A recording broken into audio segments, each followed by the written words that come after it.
What role did law, religion, and science, and we call that racist pseudoscience, play in justifying the normalizing slavery in Europe and in the Americas?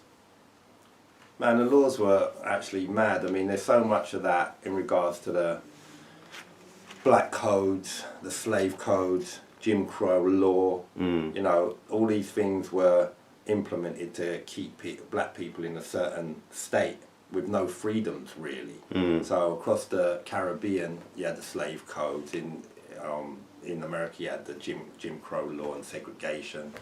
Over here, you had the color bar, etc. But underpinning that, it was like immigration laws back in the 60s. Right. And that, you know, they were carefully manipulated after a while not to let a certain section of society into the country that had enough, especially after Enoch Powell's Rivers of Blood speech. And how can you, the Secretary for Health, give out such a